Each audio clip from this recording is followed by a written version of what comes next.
What follows is not intended as a story for mere entertainment, but as a solemn testament and a grave warning. It is a recollection of events that have slipped the bonds of any calendar I can recall, events that have fundamentally unwritten the person I once was. My name is one of the first things I lost out there, in the vast silent wilderness. I speak to you now from a place of quiet, sterile observation, a room with a single window that offers a view of a world to which I no longer truly belong. The medical staff have assigned me a name for their records, a convenient label, but it is not mine. My true name was erased by a song, a haunting melody that still echoes in the corners of my mind when the world falls silent. This account is a protocol for navigating a wilderness not found on any map, a wilderness of the soul. It concerns a meadow, a strange metallic object, and a tune with the power to unravel a person from the inside out. If you are one who ventures into the deep, silent places of the earth, I implore you to listen, to understand what you might find, and to be aware of what you may be forced to leave behind. This is the story of how I lost my dearest friend, and in the process, lost myself entirely. Our journey, like many that end in tragedy, began with a simple and noble desire, the pursuit of true escape. My friend, Liam, and I were what you might call seasoned hikers. We were not daredevils or thrill-seekers in the contemporary sense. We were quietists. We sought the profound and restorative silence that only the most remote pockets of nature can provide. For us, the wilderness was a sanctuary, a place to cleanse ourselves of the relentless noise and anxiety of city life, allowing us to reconnect with something primal and authentic within our own spirits. After years of exploring marked trails and national parks, which offered only a facsimile of the solitude we craved, our desire for the genuine article had grown into a palpable need. Liam was the mastermind, the cartographer of our expeditions. He would dedicate weeks to studying satellite imagery and antiquated geological survey maps, his singular goal to find the overlooked corners of the world. He had an uncanny talent for identifying forgotten valleys and plateaus, places just inaccessible enough to deter the average person. He called them the quiet lands. This time he had discovered something extraordinary. It was a vast, high-altitude plateau in a region I will not name, partly to prevent anyone from following our tragic path, and partly because the name of the region itself has become frayed and indistinct in my fractured memory. It was an area known for its rugged, unforgiving terrain and its profound, overwhelming emptiness. "Look at this," he had said, his face aglow in the light of his computer monitor. He indicated a patch of startlingly vibrant green, nestled between jagged, gray mountain peaks. "It's a meadow, a perfect circle of a meadow, miles from any road or river. The topography maps confirm it's almost perfectly flat, but it's surrounded by a natural amphitheater of rock. No trails lead to it. No one's ever logged a visit, not officially." The image was utterly captivating. It looked like a secret garden, a sanctuary cordoned off from the world by the mountains themselves. For two men whose ultimate prize was solitude, this was the Grail. It was a place where we could be absolutely certain that we were the only two human souls for 100 miles in any direction. "It'll be a 4-day hike just to get to the base of the plateau," he warned, though a grin was already spreading across his face, betraying his excitement. "Then a full day's climb to the top. It's ambitious." "It's perfect," I replied, and with that single word our fate was sealed. We spent the next 2 weeks in meticulous preparation. Our gear was top of the line, tested and proven on a dozen previous excursions. We packed enough food for 10 days as a contingency. We carried satellite phones, emergency beacons, and comprehensive medical kits. We were not amateurs. We held a deep respect for the wilderness and understood its dangers, or so we believed. We thought the dangers were tangible things one could prepare for. Sudden blizzards, rockfalls, broken ankles, or encounters with wildlife. We were catastrophically wrong. The greatest dangers are those one cannot possibly imagine, the ones for which no equipment has ever been invented. The initial 4 days of the hike were grueling yet magnificent. We followed a faint game trail, scrambling over treacherous scree slopes and wading through streams of ice-cold water. With each passing day, the air grew thinner and cleaner. By the end of the second day, the last vestiges of civilization, the distant hum of an airplane, the faint rumble of a far-off highway, had vanished completely. They were replaced by the sigh of the wind through ancient pines, the cry of a lone hawk, and the steady, rhythmic drum of our own breathing and heartbeats. We spoke little, conserving our energy and finding comfort in the shared silence that had always been the bedrock of our friendship. On the morning of the 5th day, we arrived at the base of the final ascent. Before us stood a sheer wall of granite. But Liam, in his meticulous planning, had identified a viable route, a series of natural switchbacks and ledges that would guide us to the top. It was a challenging climb, more technical than we were accustomed to, and it required us to use ropes at 2 separate, precarious points. Yet, with every foot of elevation we gained, the world below shrank, and our sense of triumphant isolation grew into an exhilarating crescendo. It was late in the afternoon when we finally pulled ourselves over the last ledge and onto the plateau. And there it was, the meadow. It was more perfect, more surreal than any satellite image could ever hope to convey. Before us lay a flawless circle of lush, emerald green grass, perhaps a mile in diameter. The grass was uniformly short and vibrant, resembling a manicured lawn, an impossible sight at such a high altitude, where only tough, scrubby vegetation should have been able to survive. Encircling this perfect lawn was a ring of dark, weathered rock, the natural amphitheater Liam had described. The peaks of the surrounding mountains stood like silent, ancient sentinels against a piercingly blue sky. The silence was absolute. It was a physical presence, so profound that not even the wind seemed to dare trespass upon this space. It felt as though we had stepped out of the real world and into a painting. We dropped our heavy packs, our bodies aching from the strenuous climb, and simply stared, overwhelmed. "Can you believe this?" Liam whispered, his voice filled with a reverence usually reserved for cathedrals. I found myself unable to answer. I could only shake my head, my senses flooded. We walked slowly toward the center of the meadow, our boots sinking slightly into the soft, springy turf. The air here felt different still and strangely warm. There were no flowers, no weeds, no variation at all. There was only the impossible uniform green. It was as we approached the geometric center of the circle that we saw it. At first, my mind registered it as a rock, perhaps a glacial erratic deposited during the last ice age. But as we drew closer, its form resolved into something unnatural. It was a dark, metallic object, half buried in the soft earth. Its shape was oblong, like a massive, smooth seed or pod, measuring roughly 10 feet long and standing about 4 feet high at its visible apex. The surface was a dull, non-reflective black, like obsidian but utterly without sheen. It seemed to absorb the light around it, creating a small void in the bright landscape. There were no seams, no rivets, no markings of any kind. It was a perfect, unbroken form, and its smoothness was deeply unnerving. It looked both ancient and yet, somehow, not of this world. We circled it slowly, cautiously, a feeling of intrusion settling upon us. It felt as if we were trespassing on ground that was either sacred or deeply profane. "What in the world?" Liam breathed, his curiosity overpowering his caution as he reached out a hand. "Don't touch it," I said, the words emerging sharper and more instinctual than I had intended.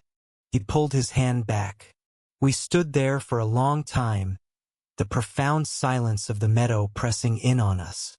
The initial sense of awe was beginning to curdle into a different feeling altogether, a sense of profound and unsettling strangeness. What was this thing? A piece of a fallen satellite? The remnant of a high-altitude weather balloon? No, it was too heavy, too solid. It felt permanent. It gave the impression not that it had fallen here, but that it had grown here. As the sun began to dip below the mountain peaks, casting long, distorted shadows across the meadow, the temperature began to drop.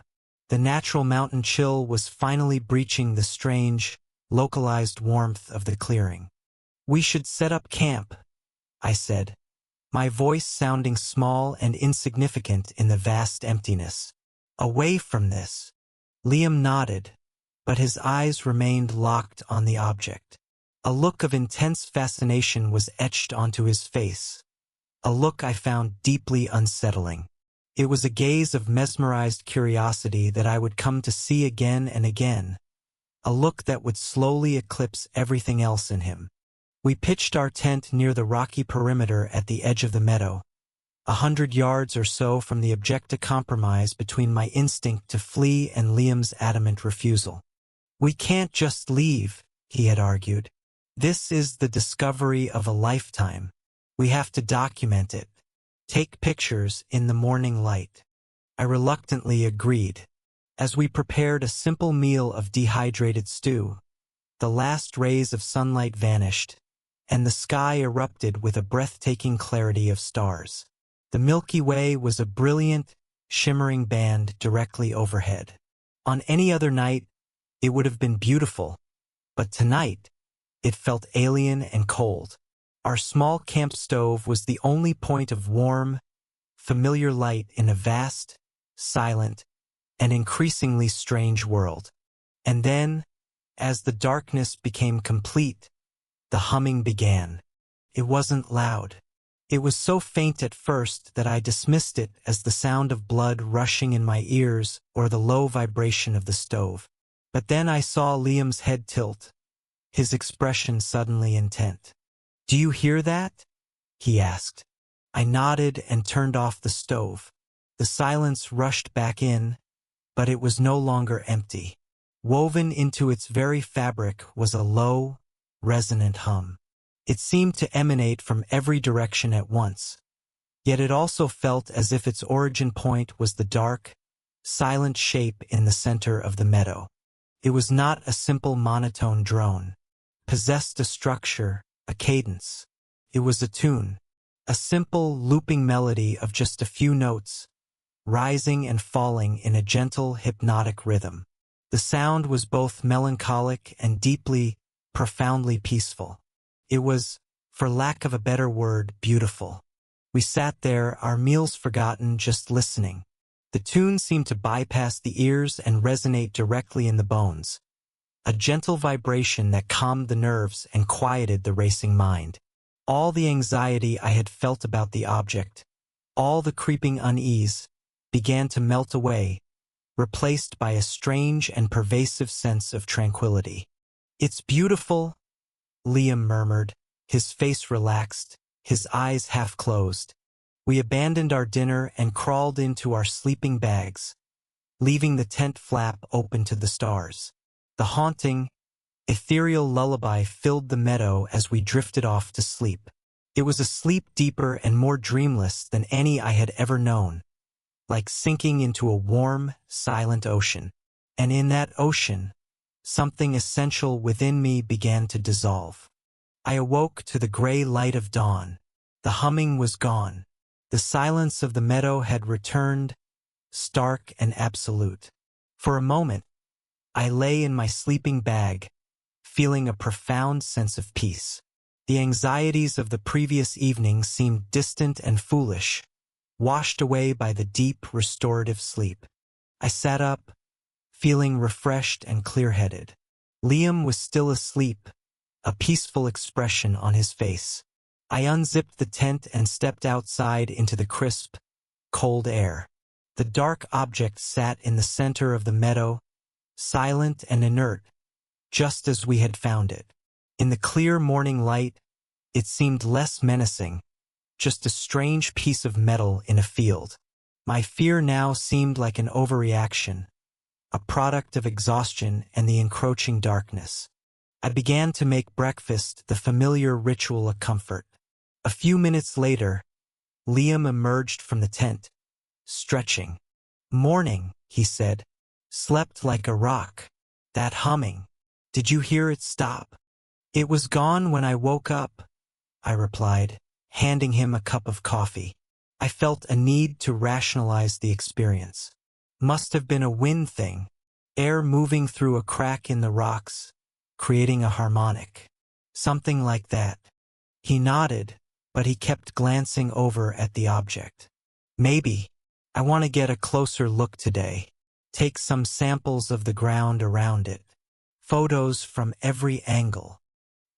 His scientific fascination had returned, overriding any lingering sense of caution. A flicker of my old unease returned, but I suppressed it. What was the harm? We were discoverers at heart. This was an anomaly, and anomalies demanded investigation. After breakfast, we walked back towards the object. The sun was higher now, yet the metal remained a flat, light-absorbing black.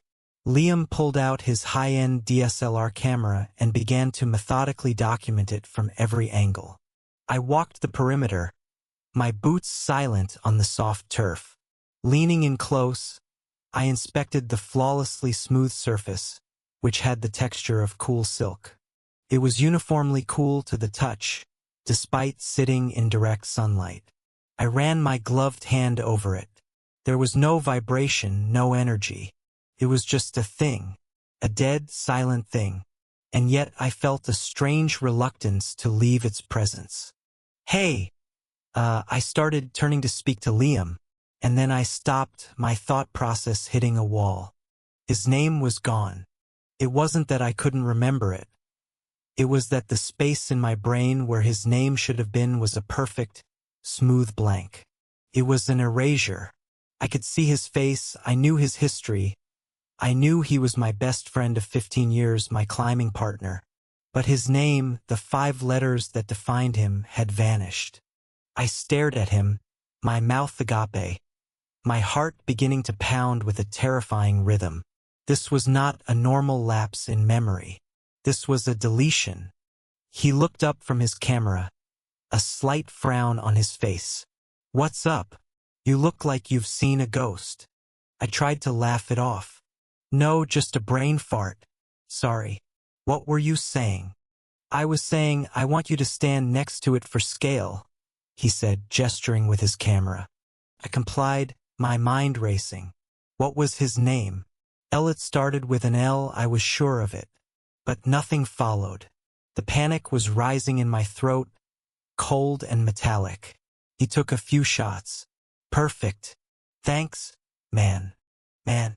He hadn't used my name either. A cold dread began to seep into me, far worse than the simple fear of the unknown. This was a fear of the self, of the mind's own betrayal. "Hey!" I said, my voice strained. "What's my name?" He lowered his camera, giving me a strange look. "What do you mean, what's your name? What kind of question is that?" "Just say it," I insisted, my voice trembling. He opened his mouth to speak, then paused.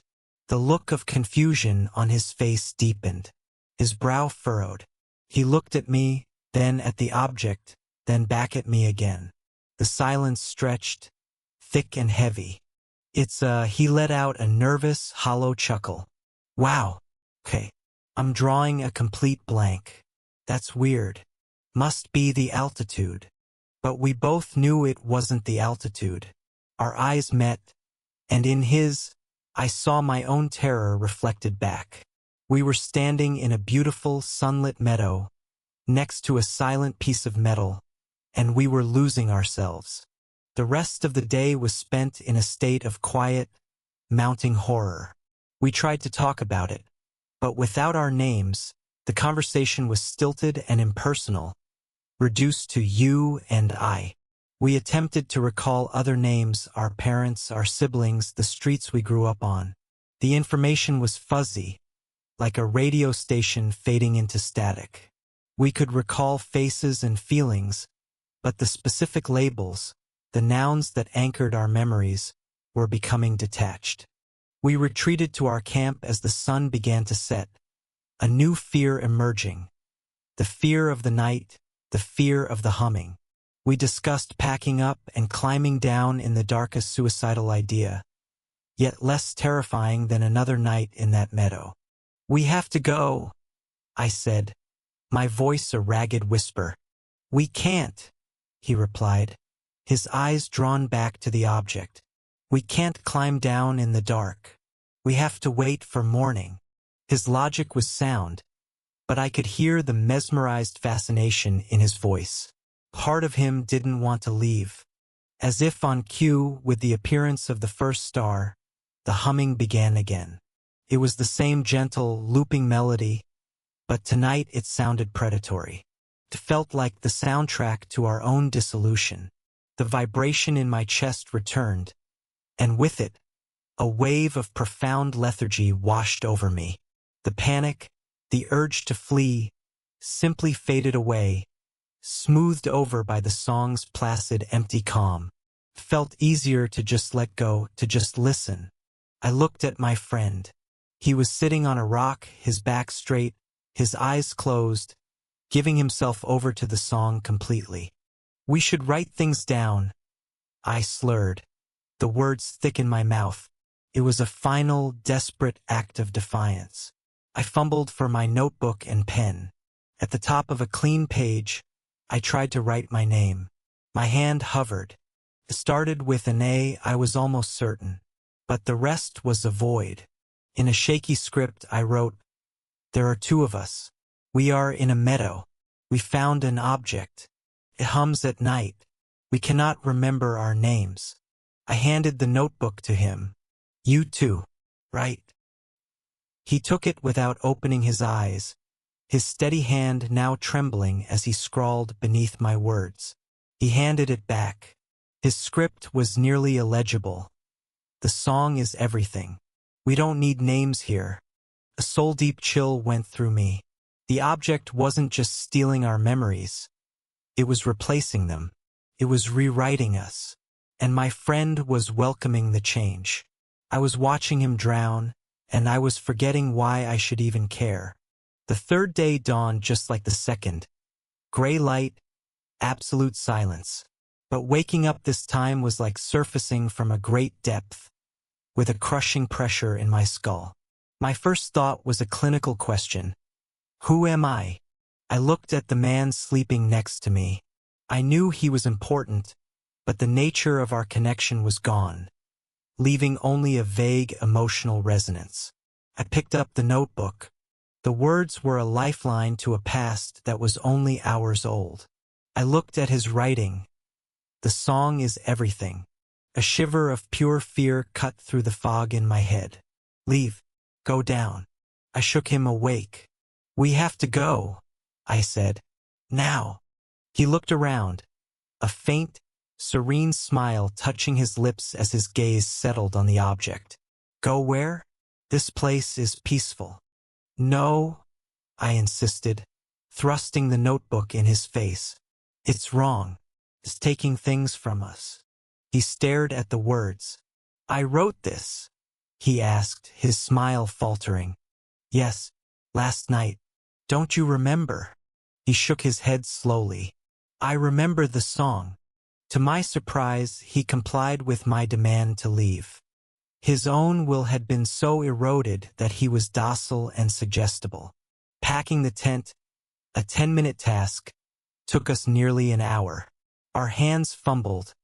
Our minds struggled to recall the sequence of actions. We were two strangers operating unfamiliar equipment. I began to refer to him in my mind as the tall one. As we finished packing, I felt the pull again, an insistent tug from the object, promising an end to struggle, the simple bliss of the song. I looked at the tall one. He was standing motionless, staring at the object, his serene smile back on his face. "No," I said sharply, and I physically turned him around and pushed him towards the rock wall we had to descend. The climb down was a nightmare. Our coordination was shot, our balance precarious. The complex mental processes required for a technical descent were almost beyond our grasp. The mental fog became a thick, debilitating shroud. Twice, he simply stopped, and I had to scream at him to get him to move. His instinct for self-preservation was weakening, being overwritten by the lingering echo of the song. We fell several times, short tumbles that left us bruised and scraped. We had to abandon one of our main climbing ropes, unable to remember the knots needed to retrieve its anchor. The descent stretched into an entire, agonizing day. A new, horrifying symptom emerged: paranoia. As we rested on a ledge, I watched him drink from his water bottle, and a sharp, insane thought pierced my consciousness. Is he the reason this is happening? The thought was a poison. The object wasn't just taking our memories. It was corrupting what was left, turning us into suspicious animals. We finally reached the base of the plateau at dusk and collapsed, too exhausted to go any further. I looked back up, and though I couldn't see the meadow, I could feel its humming presence, still connected to us. A new terror gripped me. A part of my broken mind missed the song. It missed the peace. I squeezed my eyes shut, trying to hold on to the fear and the pain, knowing they were all I had left of myself.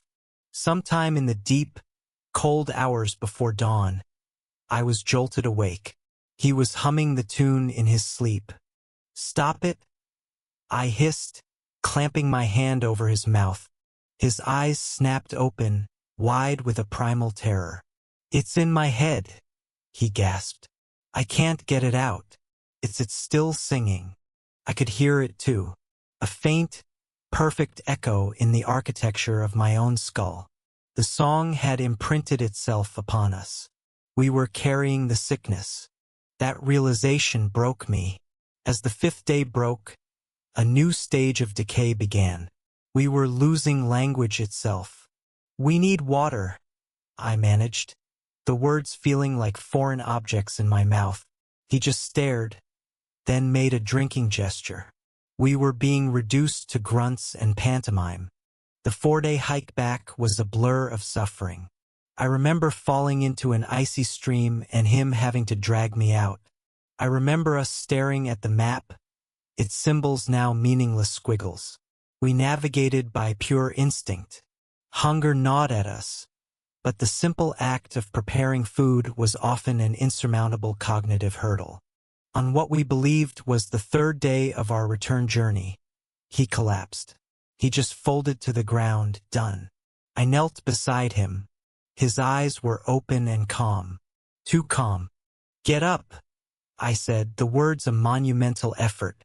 "Tired," he whispered. He closed his eyes, and the soft humming began to emanate from his lips. He was retreating into the song.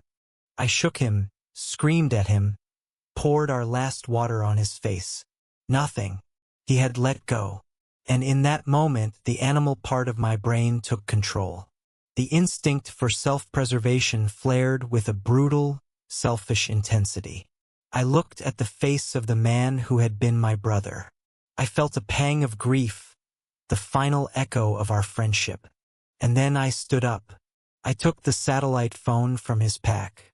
I took one last look at him, smiling faintly, lost in his internal concert. I turned and walked away. I did not look back. I was abandoning my friend to die.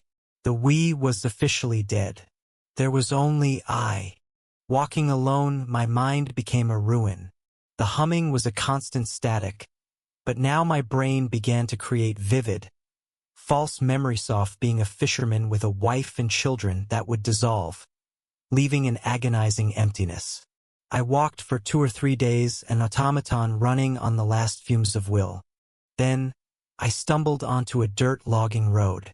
It was a sign from the human world. I fell to my knees and wept. Hours later, I heard an engine. A beat-up pickup truck stopped. A man with a weathered face got out. "Easy there, son. You all right?" he asked gently. I opened my mouth, but no words came out. "What's your name?" he asked. That question, the humming in my head surged. A wave of static that wiped everything clean. I had no name. Collapsed. The next thing I knew, I was in his truck, the cab smelling of oil and coffee. He drove me to the nearest town, to the sheriff's office. A kind woman in a uniform gave me a blanket and tea. She asked the same questions, but I couldn't answer. I was a John Doe, a ghost who had stumbled out of the wilderness.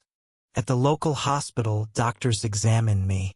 I was dehydrated, malnourished, suffering from exposure. But the true damage was neurological. In broken, halting sentences over many days, I tried to tell them about the meadow, the object, the song. They listened patiently and wrote in my file: dissociative amnesia, PTSD, possible hallucinogen exposure. They gave my condition names, but they didn't understand. They sent a search party based on the beacon's location. They found our initial camp. They found the climbing gear we abandoned. They even found the spot where I had left him, his pack and sleeping bag still there. But they didn't find him. He had vanished without a trace. And the meadow? The helicopter flyover of the plateau revealed exactly what the old survey maps showed: a high-altitude expanse of rock and scrub. There was no circular meadow of impossible green. There was no strange, metallic object. There was nothing there.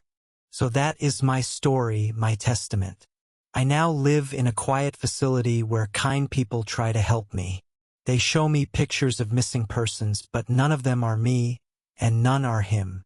I am a man without a name, a collection of scars and a few horrifyingly clear memories of a place that, according to the world, does not exist. But I know it exists, and sometimes, in the dead of night, I can still hear it. A faint, ethereal echo in the quietest corners of my mind. It is a lullaby for a man who no longer exists, a song of perfect, empty peace. And a terrifying part of me still finds it beautiful.